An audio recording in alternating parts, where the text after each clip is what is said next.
독수리 술도가의 이른 아침. 장독대 위에 얹힌 햇살이 소복한 이슬을 깨웁니다. 오강수는 여느 날처럼 마당을 쓸고 있었습니다.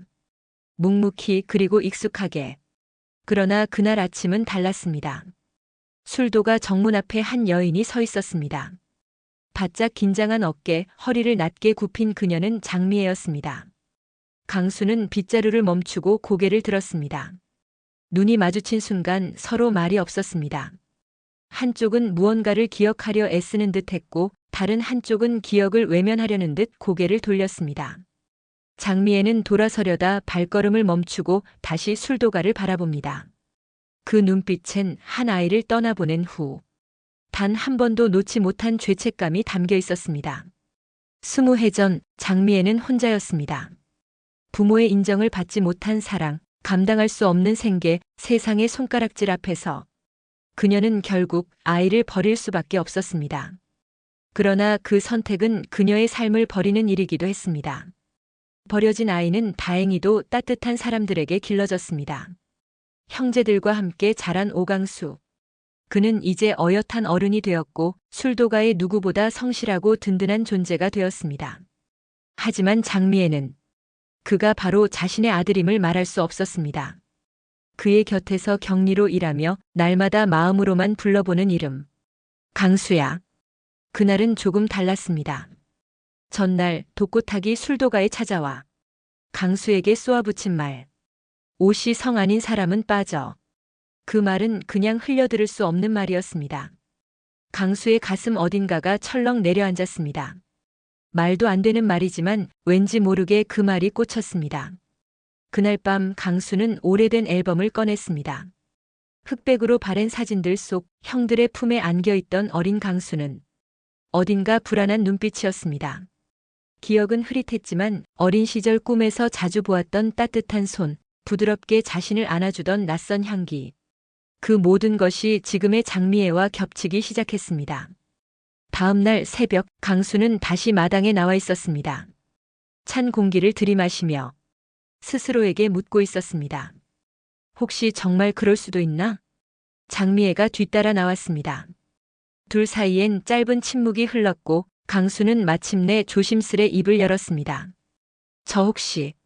하지만 장미애는 그의 시선을 피한 채 그저 고개를 숙이고 돌아섰습니다.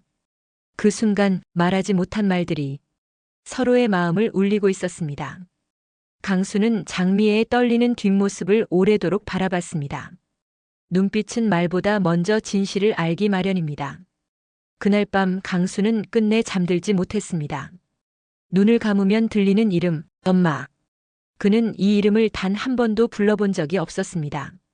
그리고 장미애 역시 좁은 자취방에서 작은 거울을 보며 혼잣말처럼 중얼거렸습니다. 강수야, 엄마가 너무 늦었지. 그래도 너무 보고 싶었어. 말해지지 않은 진실이 두 사람의 시간을 조용히 흔들고 있었습니다. 오강수는 밤새 잠들지 못한 눈으로 거실 책장 한쪽을 바라보고 있었습니다. 그곳엔 가족 사진이 늘 가지런히 놓여 있었습니다. 4명의 형, 그리고 아버지와 어머니. 어린 시절의 모습과 최근의 단체 사진까지. 그 속에서 그는 언제나 끝자리에 서 있었습니다. 가장 웃고 있었지만 가장 혼자였던 자리. 강수는 사진을 하나 꺼냈습니다. 장남 오장수가 대학을 졸업하던 날의 사진. 형은 어깨에 손을 얹어주며 웃고 있었습니다. 그 웃음은 따뜻했지만 어쩐지 지금은 멀게만 느껴졌습니다. 그 순간 마음 한구석이 무너지는 듯한 통증이 밀려왔습니다. 강수는 사진을 부여잡고 무릎을 꿇었습니다. 그리고 조용히 눈물을 흘렸습니다. 그 눈물은 억울함도 분노도 아니었습니다. 말하지 못한 감정이 너무 오래 쌓여 더는 숨길 수 없게 되었을 뿐이었습니다. 그 울음은 참작지 않은 어린아이 같았습니다. 그토록 단단하고 든든하던 강수가, 형들 앞에서는 늘 조용히 웃으며 서 있었던 강수가 지금은 단지 어느 집안의 막내일 뿐이었습니다. 한참을 그렇게 앉아있던 강수의 등 뒤로 부드러운 발소리가 들려왔습니다. 마광숙이었습니다. 그녀는 아무 말 없이 강수 옆에 앉았습니다. 두 손으로 소중히 사진을 받들고 있는 그의 손을 조심스럽게 감쌌습니다. 강수는 고개를 들지 않았습니다. 그저 마광숙의 손길에 자신의 눈물이 더욱 깊어지는 걸 느낄 뿐이었습니다. 마광숙은 조용히 속삭였습니다. 혼자였지 강수야. 그 한마디는 오랫동안 입안에서 굴러다니던 수많은 말들을 순식간에 잠재워 버렸습니다. 그녀는 설명하지 않았습니다. 무슨 일이 있었는지 묻지도 않았습니다. 다만 그의 마음을 들여다보았습니다. 강수는 울음을 멈추려 애쓰지 않았습니다. 누군가 앞에서 마음껏 울어도 되는 순간은 살면서 몇 번 없으니까요. 그날 새벽 술도가의 작은 거실엔 긴 시간의 외로움을 품은 한 사람의 눈물과 그 눈물을 말없이 감싸 안는 한 사람의 손길이 조용히 어우러져 있었습니다. 가족이란 때론 피보다 깊은 마음의 언어로 이어지는 이름이었습니다. 햇살이 문지방 위로 얹히던 오후, 장미애는 작은 손가방 하나를 침대 위에 올려놓았습니다. 속옷 몇 벌, 약통, 손때 묻은 작은 노트 한 권. 그녀의 삶이라 불릴 만한 모든 것을 천천히 조용히 담았습니다. 방 안엔 아무 말도 없었습니다. 한때 웃음소리가 가득했던 술도가의 2층 방은 이제 오래된 나무 바닥 소리만이 그녀의 마음을 대신해 울리고 있었습니다. 손가락이 멈춥니다. 옷장 구석에서 오래된 털실 조끼 하나를 꺼내 들었습니다. 그 조끼는 오강수가 초등학생 시절 잃어버린 줄 알았던 물건이었습니다. 조끼 안주머니에는 작게 접힌 종이 한 장이 들어 있었습니다. 엄마가 꼭 데리러 올게. 삐뚤빼뚤한 글씨. 그 시절 그녀가 강수에게 마지막으로 남긴 쪽지였습니다. 그 종이를 본 순간 장미애의 손이 떨렸습니다. 숨죽여 꺾이는 울음은 결코 목소리가 필요하지 않았습니다. 그녀는 쪽지를 다시 조끼 안에 넣고 조심스레 가방을 닫았습니다. 그리고 마지막으로 방을 둘러봤습니다. 그 어떤 흔적도 남기지 않으려는 듯 그녀의 시선은 머무르지 않았습니다. 한편 술도가의 담벼락 건너편 골목. 한동석은 조용히 그 모습을 지켜보고 있었습니다. 차 안 라디오에서는 클래식 음악이 흐르고 있었지만 그에게는 아무 소리도 들리지 않았습니다. 장미애가 짐을 들고 현관 문 앞에 섰을 때 그녀는 문간에 한참을 멈춰 있었습니다. 마치 누군가 붙잡아주기를 바라는 듯한, 하지만 끝내 스스로를 밀어내는 듯한 그런 망설임이었습니다. 한동석은 문득 그녀의 등을 향해 손을 뻗으려다 멈췄습니다. 지금은 아무 말도 할 수 없었습니다. 그녀가 지닌 무게는 그 누구의 말로도 가벼워질 수 없었기에 장미애는 결국 가방을 메고 작은 발소리로 골목길을 걸어 내려갔습니다. 그 뒷모습을 한동석은 끝까지 눈을 떼지 못했습니다. 떠나는 사람은 말이 없고 남는 사람은 망설입니다. 그날 오후 술도가 담장 너머의 풍경은 아무도 듣지 못한 작별 인사로 가득 차 있었습니다. 서울 외곽의 허름한 여인숙. 장미애는 작은 방에 짐을 내려놓고 조용히 앉았습니다. 탁한 유리창 너머로 버스 정류장을 오가는 사람들만 보일 뿐 세상은 그 누구도 그녀를 기억하지 않는 듯 했습니다. 짐 정리를 마친 뒤 그녀는 근처 슈퍼에 들렀습니다. 그리고 그곳에서 전혀 예상치 못한 얼굴을 마주쳤습니다. 고자동. 술도가의 단골이자 오래된 이웃. 그는 만취한 상태로 슈퍼 입구에 주저앉아 있었습니다. 손에는 막걸리 병이 들려 있었고 중얼중얼 무언가를 말하고 있었지만 제대로 된 말은 아무것도 아니었습니다. 장미애는 그를 지나치려다 잠시 발걸음을 멈췄습니다. 그 순간 고자동이 고개를 들어 그녀를 보았습니다. 미애야? 그의 눈은 충혈돼 있었고 얼굴엔 오래된 슬픔과 외로움이 짙게 깔려 있었습니다. 장미애는 아무 말 없이 그의 옆에 살짝 앉았습니다. 말은 없었습니다. 그저 서로를 바라보다 길게 숨을 내쉬는 시간이 흘렀습니다.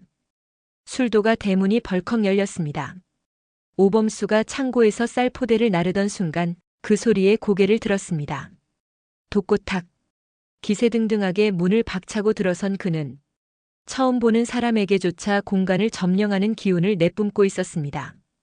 그의 눈은 혈기 어린 분노로 가득했고 손에는 독고 세리의 어릴 적 앨범이 들려 있었습니다.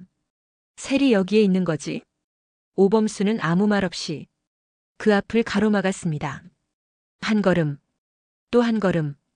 두 남자의 거리감은 점점 줄어들었지만 말은 없었습니다. 정적 속 두 사람의 숨소리만이 술도가 마당을 가득 채웠습니다. 독고탁은 오범수의 눈빛을 마주한 채 말없이 앨범을 내려다봤습니다. 그리고 조용히 한마디도 남기지 않은 채 앨범을 땅에 내려놓고 돌아섰습니다. 그의 뒷모습엔 분노인지 체념인지 모를 묵직한 그림자가 드리워져 있었습니다. 오범수는 그 자리에 선 채로 천천히 고개를 숙였습니다. 그날 오후 술도가 마당 한가운데에는 아무도 주워가지 않은 사진첩 한 권이 남겨졌습니다. 그리고 그 안에는 웃고 있는 세리의 얼굴이 아직 그대로 남아 있었습니다. 밤이 깊어졌습니다. 독수리 술도가 마당 위로 별빛이 깃들고 창호지 문틈 사이로 희미한 등이 깜빡입니다. 마광숙은 안방 책상 위에 놓인 은행 서류를 정리하다 말고 문득 손을 멈췄습니다. 책상 모서리엔 한동석이 남기고 간 작은 메모지가 붙어 있었습니다. 내일 오후 2시 한 번 더 찾아뵙겠습니다. 그땐 마음 말고 눈빛으로 대답해 주세요. 그녀는 피식 웃었습니다. 그러고는 창밖으로 고개를 돌렸습니다.